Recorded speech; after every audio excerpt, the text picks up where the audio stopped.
Here is something almost every newly qualified aesthetic practitioner gets told, and almost none of them actually believe it until they finish their first year in practice. Being a great injector and being a great business owner are two completely different skill sets. Learning and mastering a clinical skill can take anywhere from 6 to 12 months to develop, but being a good business owner takes most practitioners 3 years to even start or recognize. And now that gap between both of those is one of the biggest reasons so many talented injectors simply stay stuck. I've spent the last 15 years inside this industry. I have watched hundreds of clinical practitioners, from nurses, dentists, doctors, and therapists, qualify in aesthetics and then walk straight into the challenges that I'm about to describe. Now, all of these people have different backgrounds, are from different training routes and different starting points, but I see the same challenge every single time. I want to let you know that your clinical training is not the problem. The work it teaches you is excellent. However, the problem is what it does not teach and the limitations that it leaves everyday aesthetic practitioners with after qualifying and thinking that was all they needed to do to become successful. I like to say it's the 80-20 rule. Injecting or doing the clinical skill is only 20%. The rest is learning outside your skill, your anatomy, your operational skills, your knowledge in policies and processes, protocols, and the conversations around money. These are the most valuable skills we don't get taught. And suddenly, when we are qualified, stepping into our own businesses, we face immense struggles. And I see this all the time. We never really understood the importance of systems that hold the clinic together to operate like a brand and not a one-man band. None of that gets taught, not by our training providers, not by our mentors, and rarely shared by any of our colleagues. If you're watching this and still working another job or running aesthetics maybe part-time from a room, or planning your first clinic and feeling like you should already know more than you do, this video is for you specifically. I want you to avoid the mistake that almost every aesthetic practitioner made that is now well established, where each one is relevant, what it may cost you in time and money to not implement, and one specific change you can make this week to start building each of those. By the end of the next 18 minutes, you are going to know which one of these you have the weakest link and where you should start. Now guys, just in case we haven't met, I'm Nurse Sarah Louise. I've been in the aesthetics and plastic surgery industry now for 15 years. I'm an aesthetic nurse prescriber, clinic owner, and founder and CEO of the business Injection. I built my own clinic from nothing, literally from the back garden with a 10K personal loan and no investors. I had no business background and I was navigating being a single mother, a divorce, and to be honest, my world was falling apart in the background. But here is the part I want you to actually listen to. Me, I was a great injector before I was even a good business owner. In fact, I was a great injector for many, many years before I was even able to say I was a good business owner. My clinical work scaled in my first 5 years of practice, but my clinical side was never the problem. The problem was I was only a clinical practitioner trying to run a business and living in trial and error phase, or I call winging it phase. But to be honest, nobody ever told me that because I was a great practitioner, I would automatically know how to run a successful company. But honestly, I learned very quickly that these are two completely different job skill sets. Now, let me take you back to what I was doing in my early years. I often would undercharge for a lot of treatments. If I thought my patients were loyal, or maybe they would buy more. I remember giving away time, chatting, knowing their life story. I was honestly someone who always said yes, even when I know I really should have said no. And on top of that, I rebooked no one, and I had no system for anything. After a year in my own business, I started to fix it, slowly. But I had nothing to copy from because no one in my circle was building what I was trying to build. And the people who were building it were not talking about it out loud. I mean, no one wanted to share their success, especially online, and the tools of how they did it. And after a few years, I finally understood that the work I needed to learn was a completely different skill set. Not being a better injector and not always going on more training, I needed a separate set of skills in business that nobody had ever mentioned during my qualification from a completely different source. So guys, That is the gap of knowledge and experience I had. And this is exactly what this video is about. The gap that took me even 2 years to notice. So let me show you 3 things that made the biggest impact to growing my brand, not just a clinic, because remember, they're 2 separate things. The skills I had to teach myself the hard way. And it's these skills that almost every solo aesthetic practitioner I work with has the same blind spot on. I would teach you the order I would build them in, and if I was starting again today. Now, these 3 skills, they go together, and none of them actually work on their own. Number 1, the consultation skill, being able to turn a clinical assessment into a treatment plan conversation. Now, this is the single most important thing that lifts your average patient spend from around £120 to over £200 without anything that looks like selling. Number 2, the money skill. This is the ability to hold the price without flinching, without apologizing, and without quietly negotiating against yourself before the patient has even said anything. And 3, the operational skill, the overall running of your clinic so it does not depend on you being in the room for everything. So you can take a day off if you get sick, or eventually you hire someone and you want to delegate. None of those 3 skills get taught in your aesthetic training. They are not in your foundation courses, they are not in your advanced courses, and they are not in your prescriber relationship. But they are the skills you're expected to absorb by osmosis. And unfortunately, almost nobody does. Now, this is what most practitioners do instead. They double down on one skill they already have, the clinical one. They book more advanced training, they learn a new treatment, and they get better at the work they were already good at. And then they still stay stuck.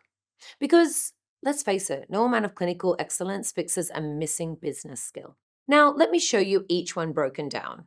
The consultation skill is the most expensive one to be missing, and the one almost nobody realizes they're actually missing. Let's run through what you usually do. The patient sits down, you take a history, you assess them, you diagnose, you explain what you can do, you give them a price, they either say yes or no, it's done. And that is a clinical consultation. It is the right framework for medicine, but it's the wrong framework for aesthetics. Because in aesthetics, the patient has not come in to be diagnosed.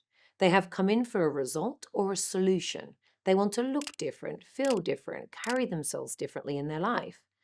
The clinical assessment is a part of the conversation. It is not the actual conversation.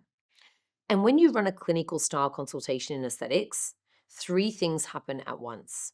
Your average patient spend will always stay low. Patients leave with 1 treatment booked instead of a 6-month plan. And a percentage of them go home, look around, and they book elsewhere. And that's all because somebody else asked them what they actually truly wanted and felt. Now, here is what you should be doing. In aesthetics, the consultation is not where you assess. It is where you connect, diagnose what the patient actually wants, and design a plan to get them there. It is a conversation. It's not a quote. The framework we teach inside the business injection, the precise protocol, is 7 stages in order, designed specifically for aesthetics. The outcome question, guys, is always first. Clinical assessment is always second. The emotional connection comes third, the treatment plan naturally at fourth, leading to the investment conversation being fifth, reframing the objections is sixth, and finally booking the next appointment is seventh. But 3 changes to a consultation, and only 3, can increase an average patient spend by a whopping 40%. And that's with the same patients, the same hours, the same chair. The work is actually not harder. It is different. And it is the difference between a clinic that runs maybe at 60,000 per year to one that runs at maybe 180,000 per year. Now, your move to make this week, I want you to record yourself doing a consultation, with permission, of course. Listen back to it and ask yourself one question. At what point in that consultation did I ask the patient what she actually wanted out of the next 6 months? If the answer is, I didn't, this is your first skill gap. Skill number 2, the money skill. The money skill is the one that takes the longest to build, and the one the clinical training industry is least helpful about. Almost every clinical practitioner I've ever met is uncomfortable holding the price. Now, guys, this is not your fault. You trained in a system, whether that was maybe the NHS, the dental GP, where the patient never paid you directly. Money was a thing somebody else handled and spoke about. Your job was only the clinical work. You did not have to look at the patient in the eye and ask for £200, and suddenly now you do. And now nobody trained you for the conversation that should be had around that. So, this is what happens. In 9 clinics out of 10 that I audit, the practitioner gets to the price line in the consultation. Her voice changes, she softens, she apologizes. She then qualifies the price, which leads her to offer a discount to the patient that's actually not even asked for one. And on top of that, she does not look the patient in the eye while saying the number. And the patient feels it. Guys, patients are not looking for the cheapest practitioner. They are looking for the practitioner they trust the most. And the trust will collapse that moment your voice changes around your own price. If you don't believe if your work is worth this much, then why should they? The money skill is not about charging more. It is not about being aggressive. It is about being able to say the price clearly, calmly, without negotiating against yourself first, and then being quiet. Here is what that takes. It takes deciding in advance what your prices are and not changing them in the room. It takes practicing the price out loud alone until your voice does not change when you say it. It takes understanding, but really understanding, that the patient is not buying 5 ml of filler.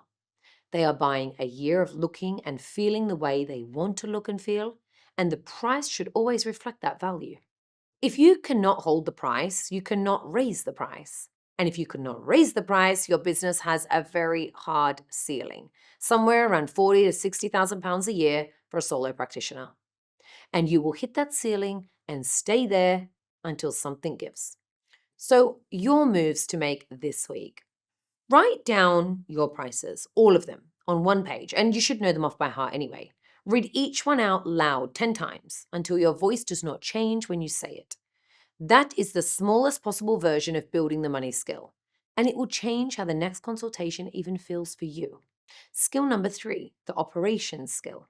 The operations skill is the most boring of all 3 and the most liberating once it is in, let me tell you. It is the skill of running the clinic so that the clinic does not require you to be physically present and personally awake for every single thing it does. In year 1, almost every solo practitioner is the operating system of their clinic. You will book the appointments, you will confirm the appointments, you will see the patient, you'll take the payment, you'll answer the follow-up messages, you'll restock your own supplies. Oh, you'll also order them. You'll manage the social media, you'll do the bookkeeping in the evening, and you'll answer the WhatsApp questions on a Saturday morning when you told yourself you weren't going to do it. Now, that is normal in year 1, and even that will have a ceiling. The reality is you can only see so many patients, you can only have so many consultations, you can only hold so much in your head before something starts to slip. And when something starts to slip, what usually slips is the clinical edge, because that is the thing you are most reluctant to drop, so it gets drained last. The operation skill is the slow, deliberate process of writing down the things you do so they stop living only inside your head. The patient journey, the consultation frameworks, the pricing lists, the rebooking policy, the aftercare protocol, and the standard response to questions you get asked every single day. Now, each one of these becomes a protocol document. Each document becomes a system. Each system becomes a thing the clinic can run without you having to think about it. Now, this is not glamorous work. It is the opposite of glamorous. It is the sitting at a kitchen table on a Sunday afternoon, writing down the 7 steps of an aftercare follow-up so the next time you don't have to invent it. And the payoff, guys, is enormous.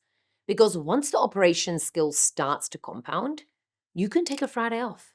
You can stop dreading the holiday you wanted, and you can eventually, when the math is right, hire someone and have them be productive in 3 weeks instead of 3 months. Now, the move to make this week. Pick the one thing in your clinic that lives inside your head and that you're tired of holding. The aftercare message, the new patient welcome, maybe the cancellation policy. Write it down on one side of an A4 sheet of paper. That is the start of the operation skill. The first document is always the hardest one. After that, they get faster, trust me. Now, being honest, of those 3 skills, most solo practitioners I work with, the weakest one is the money skill by a long way. I mean, they're passable at the consultation skill because some of it overlaps with the clinical training. They are reasonable at the operation skill because everyone has to be a little bit operational just to function. But the money skill, the holding the price without flinching skill, is the one almost everybody is genuinely weak at. Which is good news because the money skill compounds the fastest. The day you can hold your price cleanly is the day your average patient spend starts to lift. And once it starts to lift, the rest of the business has more oxygen to grow into. So if you're wondering where to start there. Now, 3 things I want you to do before next Monday. 1, record yourself doing a consultation, with permission, of course, and listen back to it. Notice where the conversation became about a treatment instead of being about an outcome. 2, write down your prices on 1 page. Read each one out loud 10 times until your voice doesn't change when you say the number. And 3, pick one thing in your clinic that currently lives only in your head and write it down. One side of that A4. This is your first operations document. Now that's 3 small moves, 20 minutes each. By next Monday, you'll have started all 3 of the skills aesthetics training never taught you. So guys, if you found this video useful, there is a free practitioner to owner roadmap in the description below. 1 page, the 7 business skills every clinical practitioner has to build after qualifying, and the order to learn them in. It's free. Guys, subscribe if you'd like more of this. I'm building a series called Newbies for solo, part-time, and pre-clinic aesthetic practitioners. New videos every Thursday. The next one walks through the 7 most expensive mistakes I see new aesthetic practitioners make in their first 18 months. And I can guarantee you will recognize yourself in at least 3 of them. Now, if you have a question, leave it in the comments below. Tell me which one of the 3 skills you have the biggest gap in. I read every single comment, and I genuinely want to know where you are. I'm Nurse Sarah Louise. This is the Business Injection, and see you in the next one.